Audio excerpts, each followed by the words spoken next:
Hi guys, James at RampantLionReviews again for you today with another beer review. For this one we are going to head over to Norway for the first time in a little while actually. So we're going to do another visit to Amundsen Bryggeri, who are from Oslo, and this is a collaboration beer that they did with Verdant from Cornwall. So this guy is called the Space Tiger and it comes in at 8.5%. It's a double dry hopped, double IPA, and you know, it should be pretty damn nice. I've heard some very good things about this beer. Two excellent breweries involved in this one, of course, when it comes to IPAs. I've had some really good IPAs from Amundsen and also some really good ones from Verdant as well, so really looking forward to this beer. This was another one that I picked up from the Hop Knocker in Durham, of course, so I'll put their link to their Facebook page in the description below. But this should be an awesome beer, and I hope you guys enjoy my take on it. It is good to return to Amundsen and Norway, of course, after quite a wee while, and you've seen me review a couple of Verdant beers over the last little while as well. So as always, I hope you guys enjoy my take on this one, and I'm sure it will be an interesting beer. So anyway, as is usual with my reviews then, I'll tell you a little bit about the breweries here. If you want to get straight to the tasting, of course, just fast forward. All the usual links are in the description below. That's the brewery website, a link to my other reviews that I've done both from Amundsen and from Verdant, of course. No doubt I will do more from both in the fairly near future. There's all the usual social media. If you want to see more beer reviews, do please consider subscribing to the channel. The whole channel, of course, has a geography-based tagging system, so you can go into the homepage and search for beer based on country, city, state, county, prefecture, whatever it is you guys are interested in.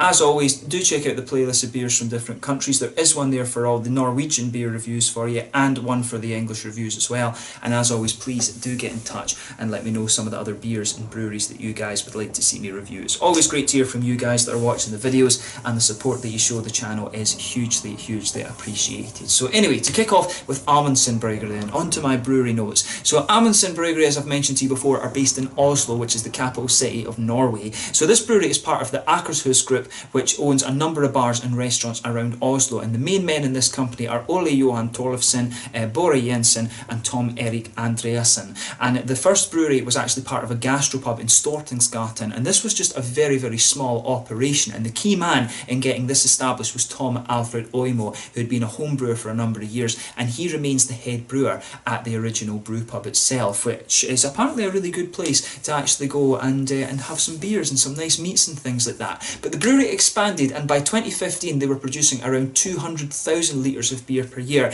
and they'd become quite established within Norway, having opened up a larger brewery in Nøydalen in the city earlier in 2013. But their head brewer at this point was John Hudson, who was a graduate of the Brewing and Distilling programme at Heriot-Watt in Edinburgh. That, of course, has produced a hell of a lot of craft brewers when you look around the different craft breweries in Europe, and I think even in America and things these days as well. But in 2016, the parent company purchased the property company Hauketo Eindom, and with this they actually acquired the Bjørnøreveien number 14 property in Hauketo to the south of Oslo, and this was turned into a 3,500 square metre brewery, and the brewing there began in late 2016, and the new brewery's capacity was somewhere in the region of 1 million litres of beer per year, and this of course allowed Amundsen Bryggeri to really start exporting their beers, and that's why they have become so widely available. But the brewery equipment itself in this brewery came from Braukon in Germany, and the canning and bottling lines came from Italy, and the total investment in this new site was apparently 16 million Norwegian kroner.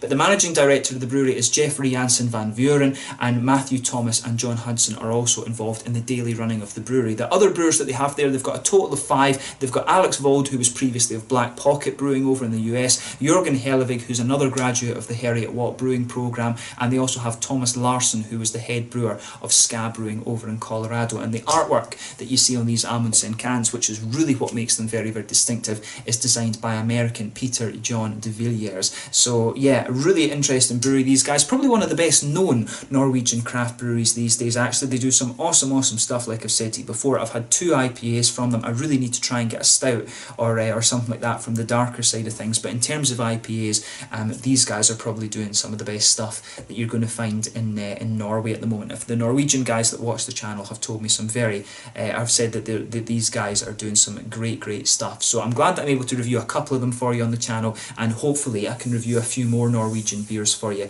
over the next little while. I think I've done somewhere around 20 or 30 different Norwegian beers over the course of doing the channel. But Amundsen are one of the kind of easiest Norwegian breweries in terms of getting a hold of their beers, but they do some great IPAs, so if you get the chance, have a go at them. If you want to learn any more about this brewery, of course, check out the brewery website in the description below, and you can keep up to date with all the different things that are going on. They are quite a prolific brewery, so they're always putting different stuff out there. So anyway, on to Verdant Brewery then. So as I've mentioned to you before, Verdant Brewery are based in Falmouth in Cornwall, and they were founded back in 2014 by Adam Robertson and James Heffron, and they were later joined by Rich. So Adam was a designer by trade, and James had been a home brewer for a number of years, while Rich was actually an electrician who helped them build the brewery basically, and he later joined the company as a partner. So they ordered their brewing equipment in 2014, and they started brewing their beers the following year. In the early days, they were brewing 3 times per week, which gave them a capacity of around 6,000 pints per week. But initially, they really struggled to get their beers recognised in Cornwall, mainly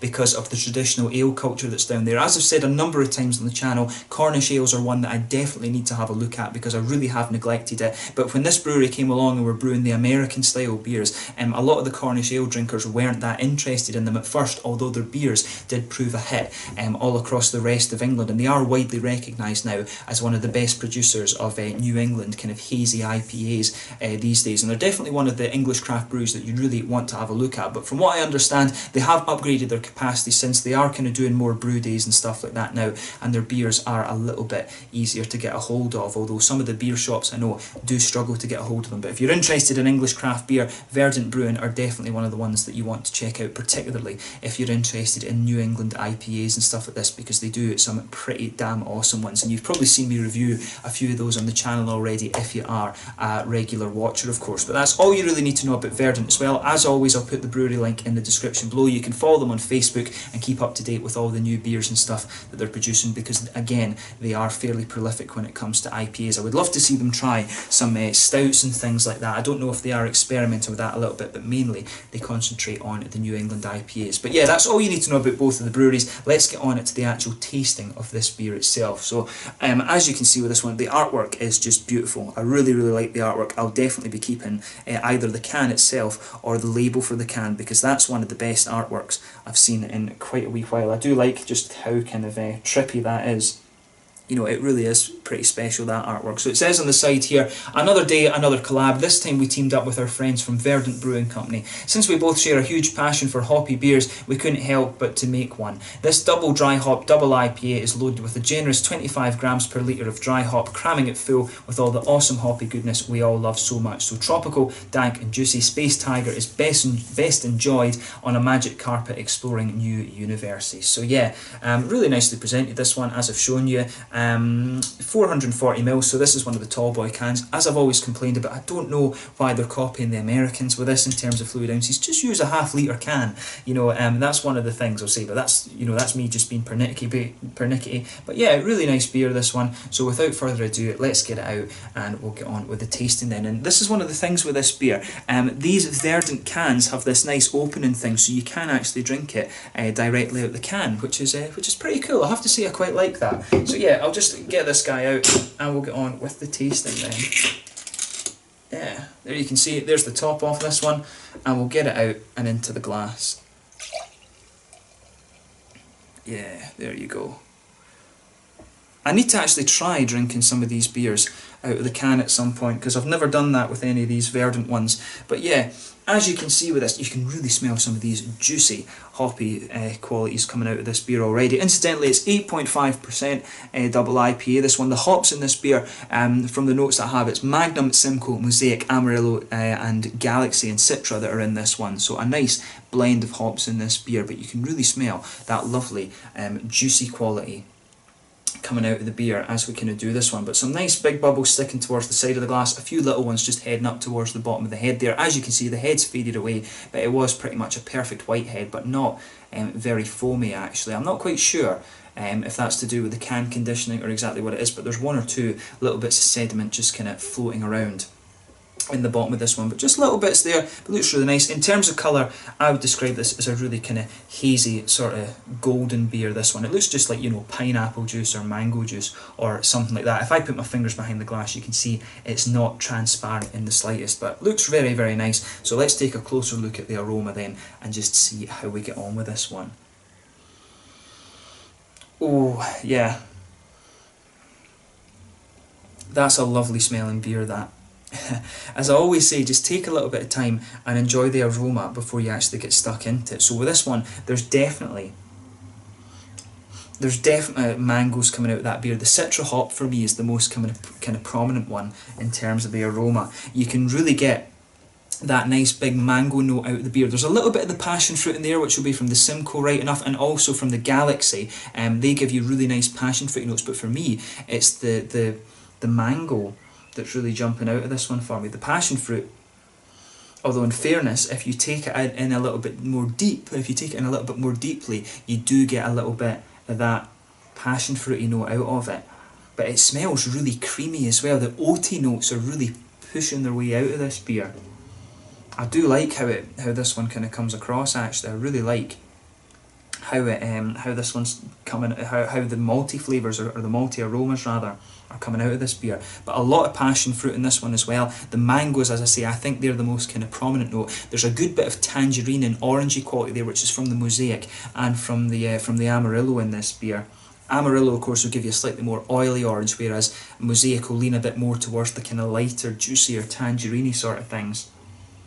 But with this one, there's a little bit of lychee and blueberry and gooseberry and stuff on the end. It really has this big, just juicy kind of fruit bowl thing about it, this beer. This is probably one of the kind of juiciest IPAs I've smelled in quite a while, actually. So just be aware of that when you're having a go with this one.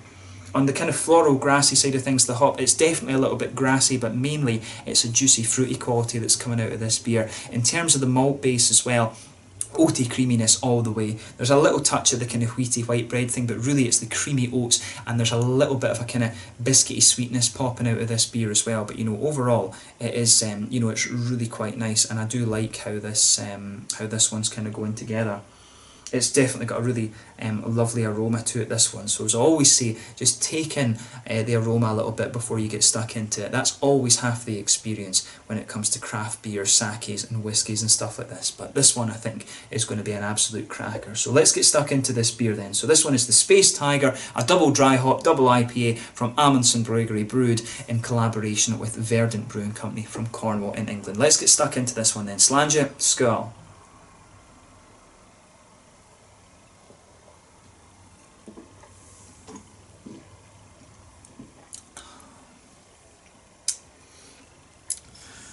Yeah, I have to say that is a pretty good beer. It's got a good bit of bitterness to it as well. It's got a nice hoppy kick to it, which is what you always want.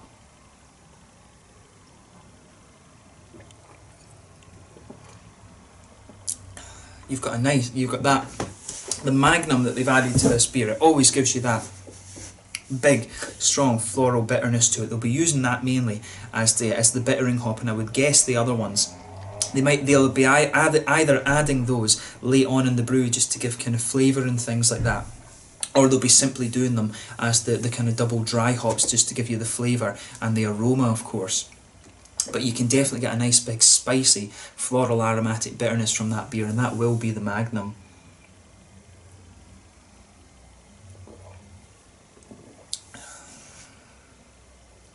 But yeah, definitely a nice beer this. I'm glad that I got to try this.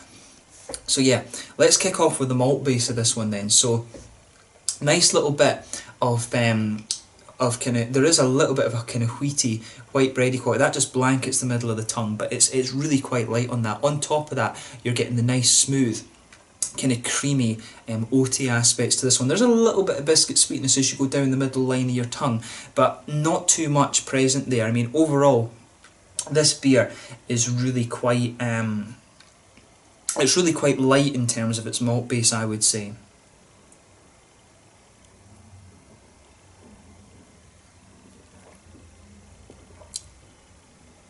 Yeah, I do like how that one's I do like how this beer kind of comes across. There's a really good, it's just really well balanced, I think, actually, but I like how it's got that nice hoppy bitter bite to it. But the malt base, as I say, is kind of quite straightforward in this one, and I think I've said that about the Amundsen beers before. Like, they really are quite straight up in terms of their malt base, and they focus on how the the sort of hoppy characters are coming out of the beer. But I like how this one, how everything goes together in this. So onto the hoppy side of things then. Back corners of the palate, there's a little touch of earthiness there. I would guess that's from the Mosaic. I always remember Mosaic having just a little bit of earthiness there, but maybe the Magnum is giving you that as well. But as you kind of come further forward along the sides of the palate there, it's got a really quite spicy but also kind of quite dank floral aromatic character to the beer. Then round the very front curve of the palate, you can feel a little bit of that floral aromaticity just kind of sitting there. But I mean, overall, it is quite spicy in the arms, but you do get a little bit of grassiness just around the front curve of the tongue too. But overall, it's quite nice actually. I like how you've got that lighter malt base and then that nice kind of spicy floral aromatic kick to this beer.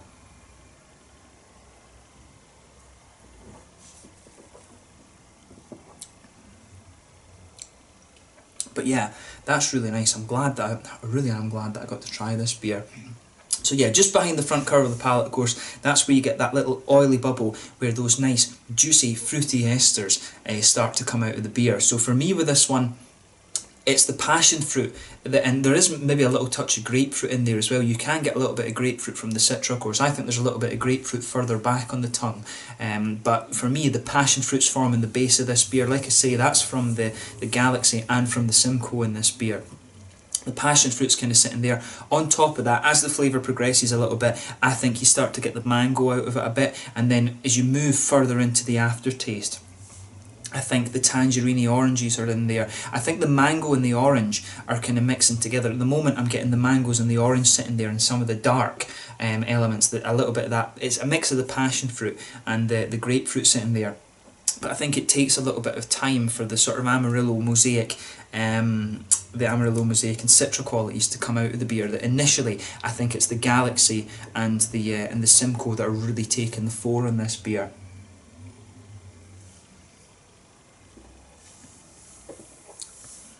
Yeah, and then almost right on the tip of the tongue, you start to notice as the flavour progresses again, that's where you start to get a little bit of the blueberry flavour, which again, that's one of the things that you get from the Mosaic. There is a little bit of that blueberry juicy quality, that berryish fruit on the front of the palate. I think there's a wee bit of lychee and maybe an almost kind of limey note coming out of the beer as well actually, as you go further and further into that aftertaste too. I mean, right on the tip of your tongue, there's quite a lot going on. Like on one side, just from what I'm thinking, on one side I'm getting a little bit of blueberry, but then on the other side I'm starting to get, like, you know, the slightly stronger limey flavours and things like that, which is quite interesting. I mean, and that's mainly from the Citra. The Citra does give you a little bit of that kind of lemon limey note. It can give you a little bit of lemon limey note in the aftertaste depending on what it's mixed with, of course, but you can get lychees and all these sorts of things. Gooseberries I've had sometimes from Citra as well. As I say, it just depends on what you actually mix the beer with, or what you mix that hop with.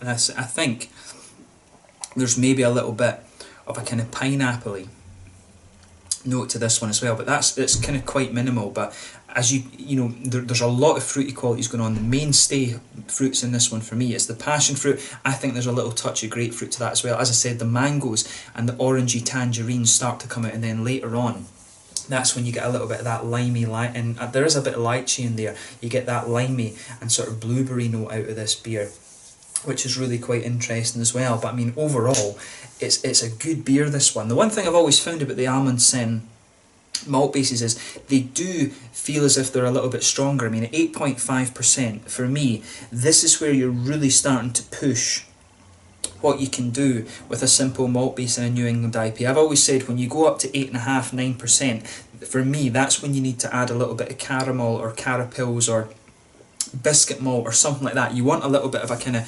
sweetness to it. You want a little bit of that kind of brown sugary sweetness to it, just to cover up the booziness a little bit.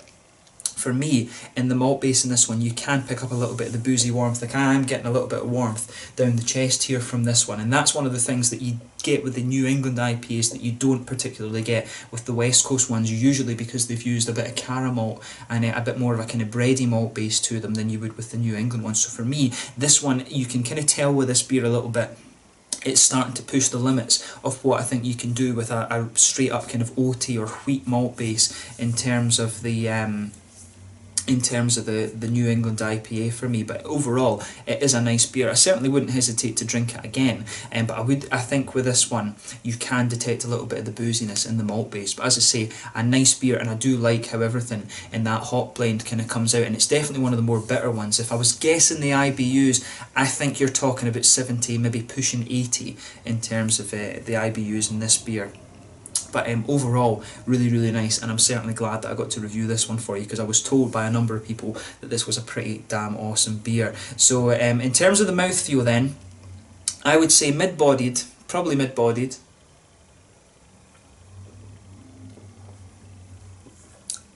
Yeah, mid-bodied beer. Carbonation's very smooth on this one. It's a good balance between oily and creamy, this mouthfeel, I would say. It's quite smooth, but yeah, oily. It's oily on one side of the things. It's oily at the start, and then it smooths out a little bit as you go further on. Good bit of hoppy bitterness to this beer. Like I say, I'm guessing it's somewhere around 70 IBUs. The fruit, that's got a nice bit of juicy fruity quality to it. It's got a good bit of that spicy floral aromatic note. It is quite a bitter beer, this one, and the malt base mainly is quite smooth. There's a little touch of sweetness to it, but mainly it's quite a smooth malt base. And as I say, I think this beer is starting to push the limits of what you can do without either having some, you know, sort of wheat malt, or probably a sort of bit of caramel and carapils and things in there. But overall, for me, it's a nice beer, and I'm certainly glad that I got to try this one. So let's leave it at that just now. So yeah, this was the Space Tiger, brewed by Amundsen Bryggeri in Oslo in Norway, as a collaboration with Verdant Brewing Company from Falmouth in Cornwall. A really, really nice beer, and I'm certainly glad that I got to try this one, because I was told this was a pretty damn good beer. So once again, thank you for watching my beer reviews. Until the next time, please like, subscribe, share, all the usual stuff. Make sure you check out my social media. Let me know your own thoughts on this beer in the comment section below. Let me know what your favourite beers are, both from Amundsen and from Verdant. I'm sure I'll return to both in the fairly near future. But thank you again for watching, and I will catch you guys very soon. This was the Space Tiger, a double IPA, New England style IPA, this one at 8.5%. And it was certainly a really nice beer to try. So until the next time, it's Slanger just now, and I will catch you guys very soon. Make sure you check out some of the Amundsen beers, and if you haven't already, try some of the Verdant stuff as well. Until the next time, Slanger just now, and I will catch you guys soon. Skål.